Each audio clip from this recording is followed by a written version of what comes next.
Hi folks, I want to show you how to repair a broken drum on a Samsung dryer by patching it. We've had this dryer since 2008 and it's been pretty good. I've had to take it apart several occasions to replace the thermal fuse inside because it wouldn't dry. But the other day it started going click, click, click, click, click, click, and I just sort of let it go. I didn't take it apart, so pretty soon it got louder, clump, clump, clump, clump, and got a little bit more annoying. And then after about a month or a month and a half, it was really making noise. It was going clack, clack, clack, clack, clack, clack, and so I decided I better take it apart. Taking it apart is not too hard. You don't need to remove the dryer from your house or even pull it out from the wall more than 8 inches. Just remove the 2 screws that are indicated by the screwdriver and the pencil, and then push the top back a little bit and lift it off, and then you can expose the inside of the dryer. Now, I'm only discussing how to patch a broken drum in this video.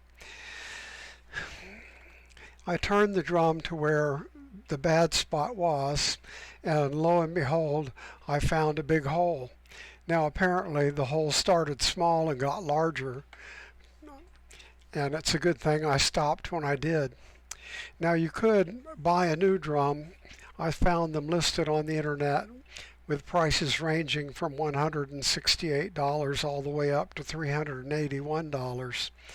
I decided to try to patch this one, maybe buy a new one if this doesn't work, or buy a new dryer, I don't know.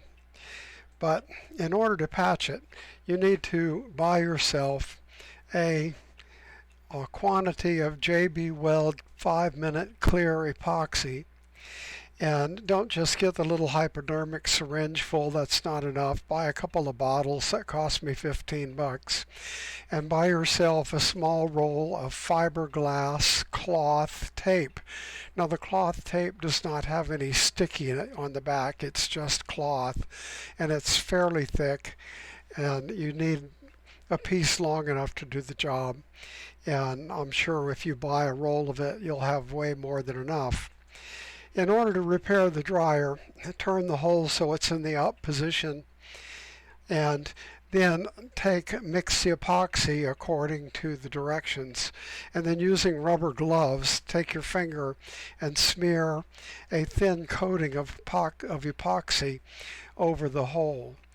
And it would be a good idea before you do that to remove any sharp edges from the hole so they don't snag your clothes. But make a thin layer of epoxy over the hole and make it wide enough for whatever length tape you used. I used, my hole was about 6 or 7 inches wide. That's pretty good size. And so I let it go about another 7 inches on each side of the hole. And smear a thin layer on there. Then lay the cloth tape on there, and using rubber gloves, press it into the epoxy and smooth it out as smooth as you can get it. Trim the rough edges off the ends of the cloth tape because it tends to unravel. Then take another batch of epoxy right away before the other has time to dry and smear over the tape, and make sure that you thoroughly soak the cloth tape.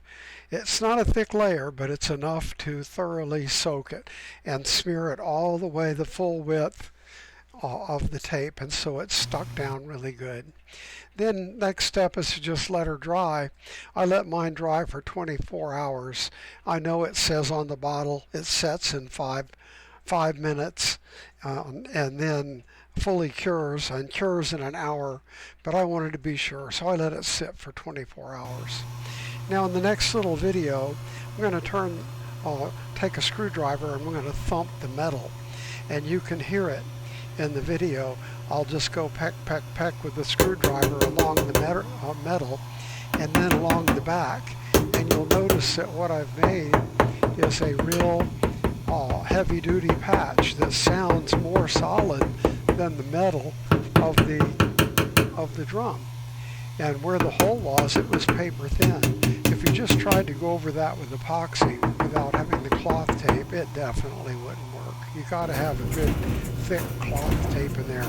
That's the same way they repair holes in boats. So it may be strong enough to do the job, maybe not. Anyway, I peck with a screwdriver, and then in the next short video clip, I'm going to turn it on, and you can hear the difference that it makes. Instead of the heavy-duty clack, clack, clack, clack, clack, clack that it had before, now you can hear a slight little whomp, whomp, whomp, whomp as the patch goes over the rollers. I don't think you could make it smooth enough to get it to be totally quiet. So eventually a new drum is going to be in order. But hopefully this will last us long enough. Time will tell. Other people have said they patched with epoxy and it didn't work. And so maybe this won't work either. But they didn't say anything about using fiberglass tape. Fiberglass cloth. And when you thump the screwdriver on there, it does make a pretty impressive display. So I'll post a comment later in a month or so, or maybe less, depending on how long it lasts. We'll see. Thanks for your time and good luck with that project.